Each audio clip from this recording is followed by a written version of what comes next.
The Las Vegas Raiders are back from their bye week, and today, head coach Antonio Pierce held his first press conference since the break. He shared a lot of updates, including one big decision. The Raiders are sticking with Gardner Minshew as their starting quarterback. In this discussion, we'll explore what that decision means for the team. There's also some positive buzz, like clips of Michael Mayer looking sharp in practice. We'll dive into that a bit later. But first, let's talk about Gardner Minshew and what his role means moving forward. With 8 games left this season, the Raiders need to figure out their identity and future direction. Some fans were hoping the team might try Desmond Ridder at quarterback, hoping for a burst of energy similar to what we saw when Aiden O'Connell took over last year, which led to a strong finish for the Raiders. However, if you've watched the tape from the Bengals game where Ridder played, it was clear he struggled. To be fair, the offensive line was banged up, including the left tackle position, where Thayer Munford had a tough time handling Bengals' Trey Hendrickson, who notched multiple sacks that game. This kind of pressure can make it difficult to judge a quarterback's true ability. Still, this season doesn't feel the same as last year. Last season, Jimmy Garoppolo's injury issues were a big factor, and starting O'Connell made sense as Garoppolo's performance was already limited. Gardner Minshew, however, showed success last year with the Colts, particularly under offensive coordinator and play caller Shane Steichen, who's now their head coach. Without any injury concerns, Minshew looked solid last season. This year, though, has been rough. He's had some good drives but has struggled with consistency, often leading to turnovers and costly mistakes. This inconsistency has contributed to the Raiders' current 5-game losing streak. Despite having an option to make a change at quarterback, the Raiders decided to stick with Minshew. Personally, I think he's still the best QB on this roster, although it's clear he's been held back by some limitations. But here's the big question. With the season looking tough, is it better to focus on wins or start thinking about the future? One thing's for sure, Antonio Pierce seems determined to compete and keep pushing forward. Many fans might not be thrilled, but the Raiders need to see what this roster is truly capable of. There's a lot going on with this team, and after watching Desmond Ridder struggle against the Bengals, it's clear he had trouble making quick reads and getting the ball out.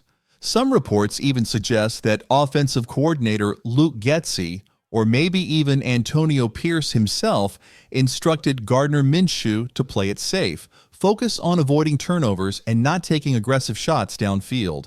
However, Pierce seems ready to change that approach now, saying he wants to let it loose. In the Bengals game, the Raiders came out firing, passing 6 or 7 times straight downfield, reaching the 30-yard line before punching it in. Then they veered away from that strategy. Honestly, the Raiders might benefit from sticking to a pass-first game plan. Hopefully, Scott Turner, as the offensive coordinator, can bring out the best in Minshew. Look at what happened with Ben Johnson and the Detroit Lions. He took over as the play caller and gave the Lions a much-needed spark. Now, he's one of the hottest coaching candidates. Maybe Scott Turner can bring a similar boost to the Raiders.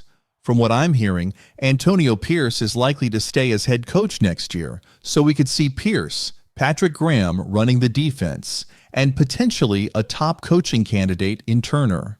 This would also mean Minshew might stay as the starting quarterback, and the team could draft a rookie QB who would sit for a bit to learn and develop. It's important to find out what we have, so sticking with Minshew for now makes sense. But he should be on a short leash. Give him a full game to prove himself. If he struggles, we could then test Desmond Ridder for a game or two and eventually switch to Aiden O'Connell to close the season. That way, we get a complete look at our options. On a more positive note, Jackson Paris-Johnson is expected to start at center against the Miami Dolphins, as confirmed by Antonio Pierce and reported by Levi Edwards. Johnson recently earned a Pro Football Focus grade of 90.6 and didn't allow a single pressure against the Bengals, which is impressive considering the offensive line was under heavy attack that game. Watching him play, Johnson stands out. He's been solid, and this next start against Miami will be another chance for him to showcase his talent. This lineup adjustment isn't permanent. Center Andre James is still out, and while we don't know how long he'll be sidelined, maybe a few more weeks, it might be time to keep Jackson Paris-Johnson as the starting center moving forward. Having a top 5 center is a game changer for the entire offensive line, even more so than having a top-tier guard. Take the Kansas City Chiefs, for example. Their center, Creed Humphrey, anchors their line, while their guards, Trey Smith and Joe Thuney, are solid but not superstars. Having a top center like Humphrey elevates the whole line, and Johnson could be that kind of player for the Raiders.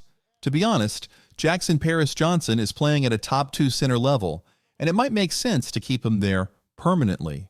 Even when Andre James returns, he could switch to guard or even tackle, a position he's familiar with from college. Changing positions can sometimes benefit a player, and if Johnson is shining at center, there's no reason to take him out of that role. Allowing him to stay there will only help him improve for next season. In positive news, we've also got some players returning from injury. Tight end Michael Mayer is back, and he looks sharp in recent practice clips. He doesn't seem to have lost a step, which often happens when players come back after extended time off. Mayer's return means we'll get to see some strong 12 personnel packages, pairing him with another talented tight end, Brock Bowers, who was also nearly a first-round pick.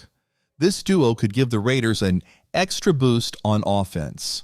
Along with them, Jacoby Myers, Madison, and Zamir White are all coming back fully healthy. They'll add some much-needed depth and options for Scott Turner to work with. Turner, along with wide receivers coach Edgar Bennett, and even Norv Turner, who's been in the building, are getting this offense ready for a big game against the Miami Dolphins. With this lineup, it would be great if the Raiders' offense could be the driving force for a win, rather than relying solely on the defense. I'd love to see players like Myers, Trey Tucker, or even Minshew be the reason for victory, putting up big numbers on offense. And lastly, a quick note from around the league. Deion Sanders recently gave a shout-out to Raiders coach Antonio Pierce. When asked about the possibility of the Raiders drafting his son, Sanders said it would be an honor, highlighting Pierce's leadership and praising the Raiders organization.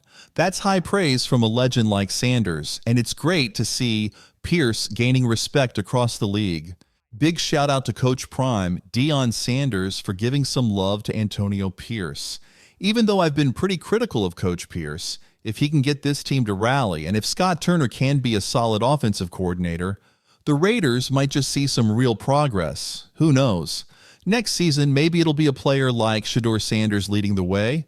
Shedeur doesn't have a first-round grade yet and isn't projected as a top 5 pick, so he could even fall to the mid-first round.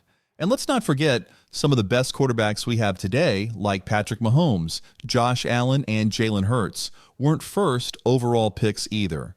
It's going to be an interesting season for sure. I hope you guys enjoyed this breakdown.